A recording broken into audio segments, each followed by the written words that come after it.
এদিকে বসো। হ্যাঁ এবার না প্রতি বছরের মতো এবারও আমার হাজবেন্ড শাশুড়ির হাতে বকশিস পেয়ে ঈদের অনেক খুশি, দেখেই বোঝা যাচ্ছে। আসসালামু আলাইকুম, welcome back to my channel Bithirose blogs from Sharmin বলছি। কেমন আছেন আপনারা? তো আজকে আমরা সারা দিনের জন্য ঘুরতে বের হয়েছি। আমরা ঈদের ছুটিতে কোথাও বেড়াতে যেতে পারিনি শারীরিক অসুস্থতার জন্য, এর জন্য আমাদের ছুটিগুলো এখন চলছে। যাই হোক, গতকাল গিয়েছিলাম আমার মায়ের বাড়ি এবং সেখানে যাওয়ার পর সবাই ঈদের বকশিস পেয়েছে এবং সেটা পেয়ে সবাই খুশি। এর জন্য আমরা প্ল্যান করলাম সারাদিন ঘুরবো এবং যার যার বকশিস দিয়ে শেষে কেনাকাটা করবে। আমি আমার হাজব্যান্ডকে রিকোয়েস্ট করলাম, যেহেতু শুধু শুধু অন্য কিছু না কিনো, তুমি একটা কমপ্লিট স্যুট কিনো, সাথে জুতা কিনো। তো এক এক করে কমপ্লিট স্যুটগুলো দেখছিল আর আমরা চলে গিয়েছিলাম এলিফ্যান্ট রোডে।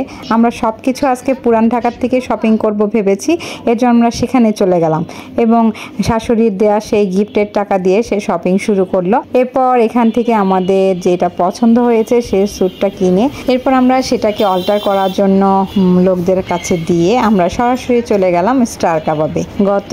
এর আগের বার এসেছিলাম স্টার কাবাবে, আর ওখান থেকে যেহেতু খুব কাছে আর বাচ্চারাও বায়না করলো হ্যাঁ আমরাও আজকে স্টার কাবাব খাবো। যেহেতু এর আশেপাশে মোটামুটি কয়েকটা রেস্টুরেন্ট ছিল, কিন্তু স্টার কাবাবটা এখানে বেস্ট। যাই হোক, যেহেতু আমরা দুপুরে লাঞ্চ করব তাই আমরা সবাই সবার পছন্দ মতো খাবার অর্ডার করে ফেললাম এবং খাবারগুলো সব চলে আসলো। তো আমরা সবাই ভালো করেই জানি স্টার কাবাবের কথা, এটা নতুন করে বলার কিছু নেই।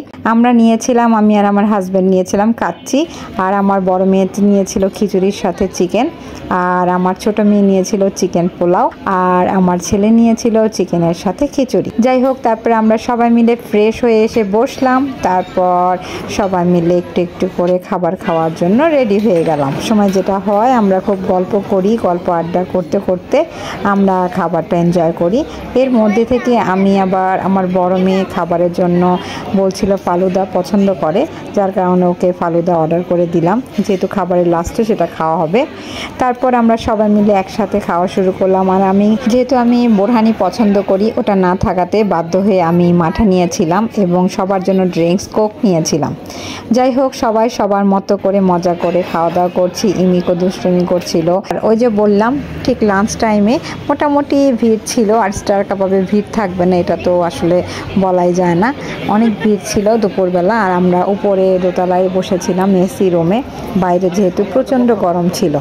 তো সবাই সবার মতো খাওয়া দাওয়া করছিলাম। আর আমাদের আজকের উদ্দেশ্য হচ্ছে আমরা আজকে সকাল থেকে রাত পর্যন্ত অনেক জায়গায় যাব। এটা আমরা সকালে প্ল্যান করে বের হয়েছিলাম, মানে এই জায়গা থেকে আশেপাশে যে যে জায়গাগুলোতে যাওয়া যায় যাব, যদি কোনো কিছু পছন্দ হয় কিনবো, না হলে একটু ঘুরবো, একটু খাওয়া দাওয়া করবো, এই আর। তো এই যে ইমিকো আমার সাথে দুষ্টুমি করছিল, আমিও দুষ্টুমি করছিলাম। তো এক পর্যায়ে খাওয়া দাওয়ার শেষ পর্যায়ের দিকে ফালুদা চলে আসলো। আমার মেয়ে ফালুদা খুব পছন্দ করে, সবসময় আসলে এখানে খাওয়া দাওয়া করে ফালুদা। তো যাই হোক, আমার খাওয়ার শেষ, আমরা দুষ্টুমি করছিলাম আইকোকে নিয়ে। আইকো ফালুদা দিচ্ছিল না। আমাদের মন খারাপ হচ্ছে, ইমিকো আর আমি মন খারাপ করে বসে আছি, কখন আমরা ফালুদা পাবো। সিরিয়াল মতো আমাদের ফালুদা দিয়ে দেওয়া হচ্ছে না। এদিকে আমার হাজবেন্ডের খাওয়া শেষ, তো আমার ছেলেও বসেছিল, কে প্রথম দেওয়া হলো সে ফালুদাটা টেস্ট করবে। সেও পছন্দ করে, তবে তেমনটা না। তো বোন যেহেতু রিকোয়েস্ট করেছে তাই একটু খেয়ে নিল। এরপর আসলো আমাদের পালা, আমি খাবো। তো আমার কাছে খেতে ইচ্ছে করছিল না, তারপরও শুধু আইকোর মুখের দিকে তাকিয়ে আমি একটু খেয়ে নিলাম, তারপর আমি মিকোকে দিয়ে দিলাম। তো মোটামুটি আমাদের খাওয়া দাওয়ার পর্ব এখানেই শেষ করলাম। তারপর বিলটা পেমেন্ট করে আমরা এখান থেকে সরাসরি বের হয়ে গেলাম। তো এরপর আমাদের ইচ্ছা আছে অন্য কোথাও যাব আশেপাশে। তো আস্তে আস্তে আমরা স্টার কাবাব থেকে বের হয়ে গেলাম। এরপর আমরা হাঁটতে হাঁটতে খুব কাছে যে জুতার দোকানগুলো ছিল সেখানে চলে গেলাম, যেখানে সব জুতা পাওয়া যায়। তো আমার হাজব্যান্ডের যেহেতু জুতার ব্যবসা, সে খুব ভালো বোঝে। তারপর আমরা সেখানে চলে গেলাম। সেখানে যাওয়ার পর সে নিজের জন্য শু দেখছিল, বিভিন্ন কেটস দেখছিল, যেটা তার পছন্দ। আমি বলেছি তোমার যেটা পছন্দ সেটা নিতে পারো। আমার ছেলেও দেখছিল, আর পাশাপাশি মেয়ের জন্য কেনাকাটা করব, আমার ছোট মেয়ের জন্য কেটস কিনতে হবে। যাই হোক, প্রথমে আমার হাজব্যান্ড তার পছন্দের জিনিসটা আমি পছন্দ করে দিলাম, তারপর সে সেটা দেখে নিল তার কেমন লাগে বা কীরকম, সব চেক করে নিল। তারপর তার ভালো লেগেছে, তারপর সেটা আমরা নিয়ে নিলাম। এরপর আমরা বের হয়ে চলে গেলাম ছোট মেয়ের জন্য, ওর যেহেতু কিডস লাগবে, তো এরপর আমরা এই দোকান থেকে বের হয়ে চলে গেলাম বাচ্চাদের দোকানগুলোতে। বাচ্চাদের দোকানগুলোতে অনেক সুন্দর সুন্দর শু ছিল, দেখছিলাম ভালো ভালো। আর সবচেয়ে বড় কথা হচ্ছে বাচ্চাদের শুগুলো তো সুন্দর, কিন্তু ওই যে ছোট মানুষ তো ওকে অনেক কিছু দিলে সে পছন্দ করে না। যেমন এই শুটা খুব সুন্দর ছিল, কিন্তু তার ওই যে অন্যরকম বায়না, যার কারণে এক একটা দেখাচ্ছিলাম অন্যান্য দোকানগুলোতে গিয়ে। এই শুটা খুব সুন্দর ছিল, আমার কাছেও ভালো লেগেছিল। তো শেষ পর্যায়ে আমরা এই শুটাই নিয়ে নিলাম, কি আর করা, ওর যেহেতু পছন্দ হয়েছে তো যার কারণে এই শুটা আমরা নিয়ে নিলাম।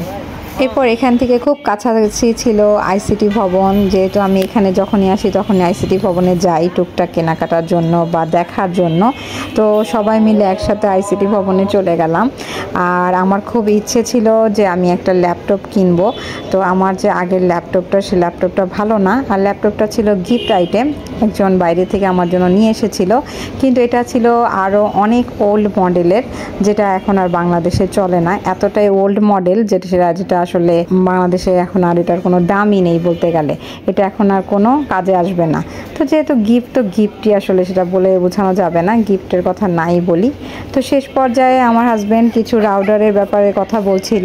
আমরা এখানে দুষ্টুমি করছিলাম, আমার ছেলে তো দুষ্ট, সে তো বারবার ফাজলামি করছিল। এরপর আমরা ওই দোকানটাতে চলে গেলাম। ওই দোকানে গিয়ে আমরা কিছুক্ষণ ল্যাপটপ দেখলাম, সে খুব ভালো ভালো ল্যাপটপ দেখালো এবং তার কাছে আমি ল্যাপটপটার কথা জিজ্ঞেস করলাম, সেও বলল আমাকে যে ওই ল্যাপটপের এখন আর কোনো মূল্য নেই।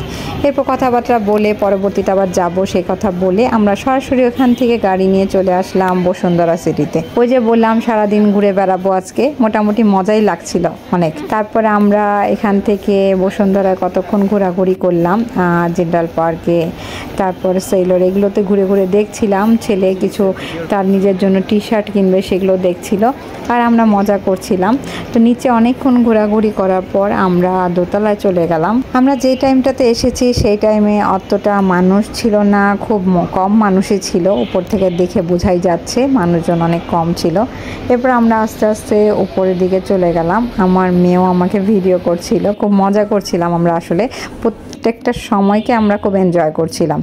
যাই হোক, তারপর এখান থেকে বাচ্চাদের ওই ক্ল মেশিন পেয়ে গেল ইমিকো, সে এখন এখানে খেলাধুলা করবে। কিন্তু আজকে আসলে ব্যাড লাক ছিল, আজকে আমরা চেষ্টা করেও আজকে কোনো কিছু উঠাতে পারিনি। 3-4 বার চেষ্টা করলাম, কিন্তু চেষ্টার পরবর্তীতে ফলাফল এলো 0। কি আর করা, মনটা খারাপ করে তারপর ইমিকোকে বললাম, থাক, তুমি তো কালকে জিতেছো, আজকে না হয় না জিতলা। অনেক ঘোরাফেরার পরে হঠাৎ করে গিটারের শোরুমে চলতে গিয়েছিলাম, হঠাৎ করে এক ভাইয়ের সাথে দেখা, পরিচিত। তাকে দেখে তো আমি অবাক, তাকে আমি টেনে নিয়ে গেলাম, কারণ আমার হাজব্যান্ড বসা ছিল এক জায়গায়, সে রেস্ট নিচ্ছিল এবং সেখানে তার সাথে দেখা করাবো এবং সারপ্রাইজ দেওয়ার জন্য তাকে ধরে নিয়ে যাচ্ছিলাম যে আপনি কথা বলেন না, দেখেন।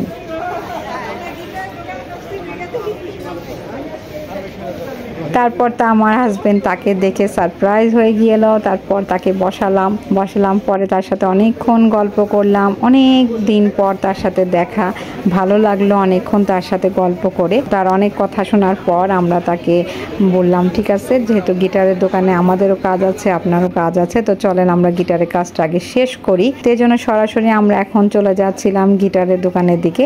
গিটারের দোকানে ভাই হয়তো কিছু একটা কিনবে, যেহেতু দাইসকে গিটার বাজায়, তো ওর জন্য টুকটাক কিছু দরকার ছিল, সেগুলো নিয়ে নিলাম। ইলেকট্রনিক্স জিনিসের প্রতি আমার হাজব্যান্ডের আগের থেকেই খুব আগ্রহ সব কিছু, যার কারণে সে খারোকে সিস্টেমের অনেক কিছুই আগের থেকে জাপানে থাকার সময় বাংলাদেশে পাঠিয়েছিল। কারণ জাপানে যখন ছিল তখন বাংলাদেশে এই খারোকে সিস্টেমের কোনো কিছুই বাংলাদেশে পাওয়া যেত না, সেই সময় সে বাংলাদেশে খারোকে প্রথম পাঠিয়েছিল।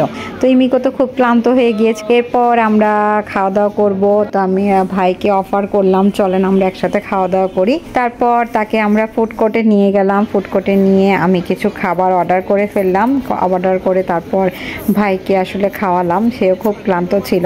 তারপর আমরা সবাই মিলে খুব ড্রিঙ্কস করলাম আর ভাইকে কিছু খাওয়া দাওয়া করানোর পরে তারপর অনেকক্ষণ আড্ডা দিলাম, সে খুব মজার গল্প শোনাচ্ছিল।